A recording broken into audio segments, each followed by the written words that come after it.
Hello students, कैसे हो। Dimension का चैप्टर लगभग ख़त्म होने वाला है हमारा। उम्मीद करता हूँ आपने पूरा कर लिया होगा। डायमेंशन के हम लोग 3 एप्लीकेशन कर चुके हैं, आज उसको समअप कर रहे हैं। अगर आप बुक के अंदर क्वेश्चन कर रहे हो तो कुछ इस टाइप के क्वेश्चन मिलेंगे आपको। 3-4 न्यूमेरिकल्स गिवन है।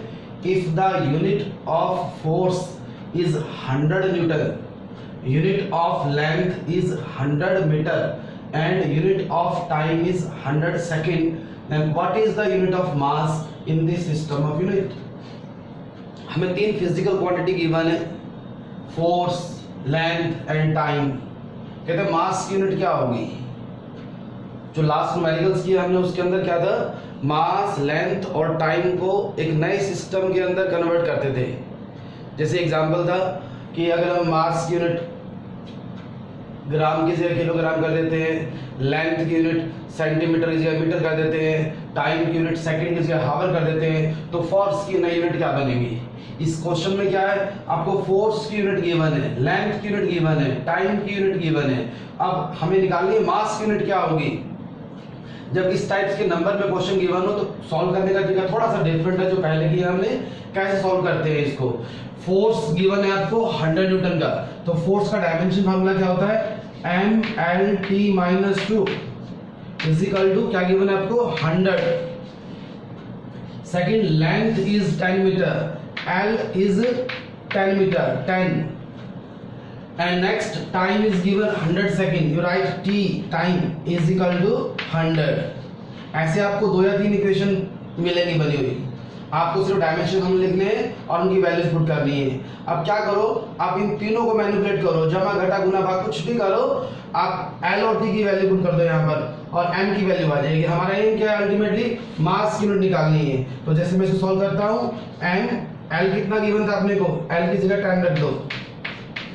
फिर टाइम गिवन है 100, लेकिन यहाँ t-2 है तो 1/100 का स्क्वायर, क्योंकि माइनस में लिखा हुआ था यहाँ पर, इज इक्वल टू 100। इसको सॉल्व कर लो, m इज इक्वल टू 2 और 2 4 जीरो हो गई, 4 जीरो यहाँ आएगी, 2 जीरो पहले से है, 6 जीरो हो गई, 1 जीरो नीचे कैंसिल हो जाएगी, तो मींस 10⁵ ये मास की नई यूनिट बन गई नई सिस्टम के अंदर, दैट इज इक्वल टू 10⁵। अब न्यूमेरिकल वाले चैप्टर में शायद ही कोई ऐसा न्यूमेरिकल बनता है डायमेंशन वाले चैप्टर में बचा हुआ हो जो आप सॉल्व नहीं कर सकते। हम अब तक डायमेंशन की एप्लीकेशन देख चुके हैं, कंप्लीट कर चुके हैं। अब जब किसी के फायदे होते हैं तो उसके नुकसान भी होते हैं। डायमेंशन की लिमिटेशन मतलब कमियां कहाँ हैं, 1 बाय 1 सब एक्सप्लेन करूंगा मैं यहाँ पर। सबसे पहले फर्स्ट लिमिटेशन इसकी कि dimension does not tell us whether the given physical quantity is scalar or vector। Example के लिए distance and displacement both are having same dimension formula L1। distance is scalar quantity, displacement is vector quantity। इसलिए मैंने यहाँ लिखा it gives no information about the physical quantity whether it is scalar or vector। और example लेना चाहो speed and velocity, speed and velocity दोनों के dimension फॉर्मूले सेम होते हैं, but speed is scalar, velocity is vector. Another physical quantities work and torque, work scalar होता है, टॉर्क वेक्टर होता है, but both are having same dimension फॉर्मूले। अंडरस्टूड, समझ में आ गया होगा। सेकंड लिखते हैं हम लोग, जितने भी हमने फार्मूले ड्राइव किए डायमेंशन की हेल्प से, हर एक न्यूमेरिकल के लास्ट में के आता है, के उस के की वैल्यू क्या होगी डायमेंशन के मेथड से हम नहीं फाइंड आउट कर सकते। इसलिए मैंने लिखा it gives no information about the constant which is to be determined by some other method. किसी और मेथड से निकालना पड़ता है, वो डायमेंशन की हेल्प से नहीं निकाल सकते हम लोग। इसलिए हम जब फार्मूले ड्राइव कर रहे थे हर एक में लिखा where K is some dimensionless constant, जिन कांस्टेंट की डायमेंशंस होती है, एग्जांपल के लिए ग्रेविटेशनल कांस्टेंट, वो फार्मूले भी हम डायमेंशन की हेल्प से ड्राइव नहीं कर सकते। Third, this method can not work if a physical quantity depends on trigonometric और एक्सपोनेंशियल फंक्शन। अगर कोई फिजिकल क्वांटिटी किसी ट्रिग्नोमेट्रिक फंक्शन के ऊपर डिपेंड करती है तो उसके लिए फार्मूला ड्राइव नहीं कर सकते हम लोग। Why? Because all trigonometric function, exponential functions are dimensionless. Example के लिए कोई फिजिकल क्वांटिटी है, साइन थीटा पे डिपेंड करती है, साइन थीटा का डायमेंशन फॉर्मूला क्या होगा, m0 l0 t0। तो फार्मूले के अंदर कभी ट्रिग्नोमेट्रिक फंक्शन तो आ ही नहीं सकता। समझ में आ गया? Fourth, gas used may not work well. हम जब डायमेंशन के हेल्प से फार्मूले ड्राइव करते हैं तो गैस लगाते हैं। जैसे मैंने एग्जांपल किया था एक टाइम पीरियड का, सिंपल पेंडुलम का टाइम पीरियड निकाला था, उसके लिए फार्मूला ड्राइव किया हमने। आपको वहां का time period of a simple pendulum में depends upon mass of the pendulum, length of the pendulum, acceleration due to gravity. जब हम किसी अननोन फिजिकल क्वांटिटी के लिए फार्मूला ड्राइव करते हैं तो कई बार क्या हो सकता है कि वो डिपेंड तो करती है किसी क्वांटिटी के ऊपर, लेकिन हमारे माइंड में ही नहीं आएगा, इसलिए बोला gas used may not work well. Fifth, it cannot be used if A given physical quantity depends on more than 3 physical quantity.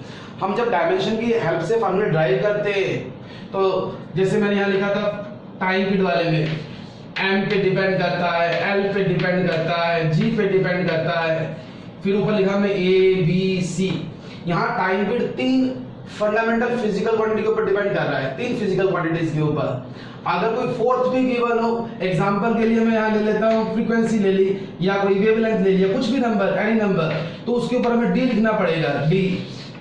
फिर इनको जब सॉल्व करेंगे तो m l t की जो पावर्स आएंगी उसके अंदर 4 वेरिएबल होंगे, a b c and d, और जब कंपेयर करेंगे तो इक्वेशन बनेगी कितनी, 3, क्योंकि हम m की पावर को m की पावर से कंपेयर करेंगे, l की पावर को l की पावर से और t की पावर को t की पावर से।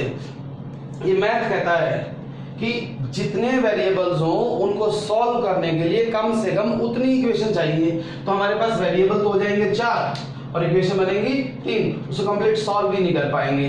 इसलिए यहाँ लिखा it cannot be used if A given physical quantity depends on more than 3 physical quantities. एक और लिमिटेशन लिख सकते हो आप 6 नंबर पे कि जैसे एक फार्मूला होता है v = u + ab। हम इस इक्वेशन को डायमेंशन की हेल्प से चेक तो कर सकते हैं whether it is dimensionally right और रॉन्ग, लेकिन कोई हमको बोले डायमेंशन की हेल्प से इसको ड्राइव करो तो उसकी लिमिटेशन है। कैसे लिमिटेशन है, ध्यान दिया हो, जितने भी फार्मूले हमने ड्राइव किए डायमेंशन की हेल्प से, लास्ट में जाके एक सिंगल नंबर आता है, मींस वहां प्लस और माइनस का कोई साइन नहीं आता। वहां जितनी भी क्वांटिटीज होती है तो मल्टीप्लाई में आती है और या डिवाइड के अंदर आती है। तो if a given physical quantity depends on 2 or more than 2 terms in addition or subtraction, we cannot derive formulae for that one also। तो यहां जाके हमारा डायमेंशन का चैप्टर कंप्लीट होता है। उम्मीद है समझ में आ गया होगा, इसको आप नोट डाउन कर सकते हो।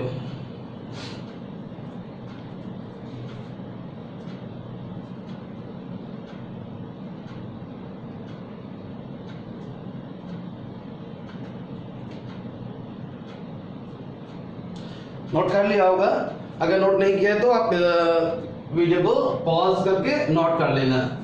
अब हम यहाँ स्टार्ट कर रहे हैं, स्टार्ट नेक्स्ट चैप्टर नहीं करते अभी, इसके अंदर कुछ आपको ट्रिक्स देता हूँ। ट्रिक्स किस चीज़ की, जो डायमेंशन फार्मूले हैं 10th क्लास तक तो हमारे आते नहीं है, +1 के अंदर इंट्रोड्यूस होते हैं, उनको कैसे याद कर सकते हैं। अब इस वीडियो को ध्यान से देखना आप आगे, उसके बाद खुद ट्राई करना, अपने प्रैक्टिस करना कि डायमेंशन फार्मूले जो फिजिकल क्वांटिटी हमने 10th क्लास तक पढ़ रखी है कैसे उनके याद रखें।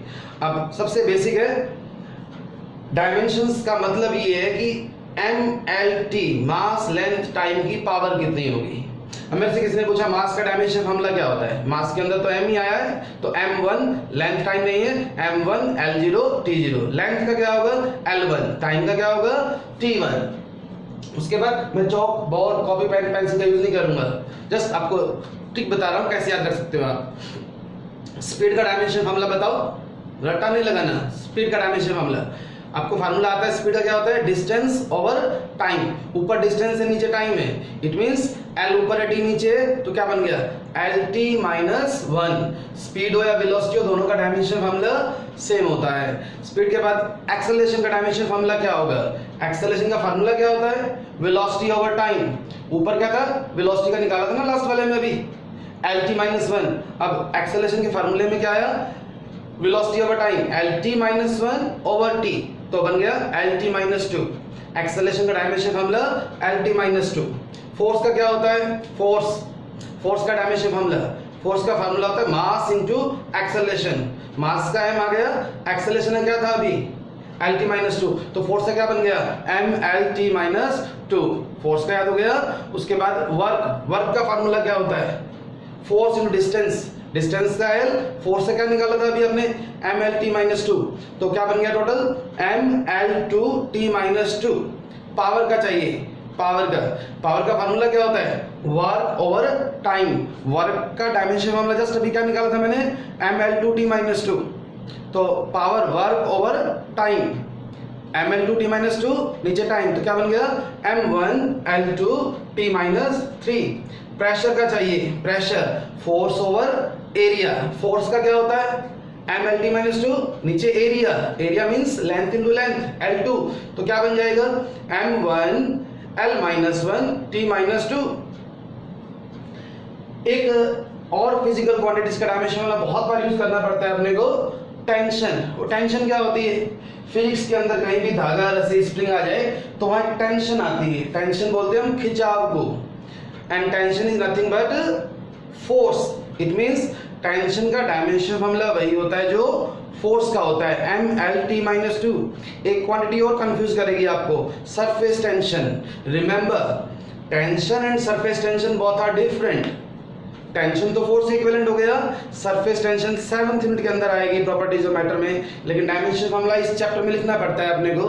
तो सरफेस टेंशन जो होती है लिक्विड के फ्री सरफेस की प्रॉपर्टी होती है, उसका डायमेंशन फार्मूला कैसे निकालोगे याद रखना पड़ेगा। फार्मूला क्या होता है सरफेस टेंशन का, force per unit length, it means M L T minus two, तो ऊपर आ गया, नीचे लेंथ है तो क्या बन जाएगा एम टी माइनस टू। ऐसे याद कर सकते हो। वॉल्यूम का चाहिए, वॉल्यूम क्या होता है L L L, length to breadth to height L three. Density का चाहिए मास ओवर वॉल्यूम, मास का एम, नीचे क्या है वॉल्यूम, अभी बताया था वॉल्यूम का क्या था एल थ्री, तो क्या बन गया M L minus three.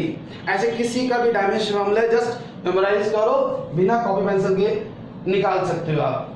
Starting में फर्स्ट टाइम कर रहे हो थोड़ी सी प्रॉब्लम आती है, लेकिन इसे कंटिन्यू को प्रैक्टिस करोगे तो सारे डायमेंशन फार्मूले अपने आप याद हो जाएंगे। एक तो ऐसे फार्मूले मिलेंगे जो टर्म्स उन्हें पढ़ी नहीं लेकिन न्यूमेरिकल के अंदर यूज करना पड़ता है, उसके लिए आप बुक की हेल्प ले सकते हो। और एक इस चैप्टर के अंदर जब बुक में से आप क्वेश्चन करोगे तो आपको electric charge, electric field, magnetic field, इन सब के भी डायमेंशन फार्मूले बुक्स के अंदर लिखे हुए मिलेंगे। आपको यही बोलूंगा उसका रट्टा मत लगाओ, क्योंकि 10th क्लास की जो फिजिक्स थी वो सारी की सारी +2 में आती है, 9th क्लास की जो फिजिक्स थी वो +1 में आती है। तो जो +2 का सिलेबस करेंगे हम लोग, +2 में होंगे हम लोग नेक्स्ट ईयर, उस समय जो फार्मूले आएंगे तो डायमेंशन फार्मूले अपने आप निकाल सकते हैं हम लोग। अभी आपको सिर्फ डायमेंशन फार्मूले निकालने सीखने हैं, और जो टर्म्स हम पढ़ चुके हैं 10th क्लास तक उनके डायमेंशन फार्मूले निकाल ले आने चाहिए, और लिखने पड़ेंगे तो without loss of time 1 second में आप निकाल सकते हो। उम्मीद है ये चैप्टर समझ में आ गया होगा। इसको नेक्स्ट में कोई प्रॉब्लम हो तो मेरे को आप व्हाट्सएप पे लिख के भेज सकते हो, मैं आपको सॉल्यूशन दूंगा। आप अपनी बुक्स के अंदर से डायमेंशन का चैप्टर कंप्लीट करो। Thank you.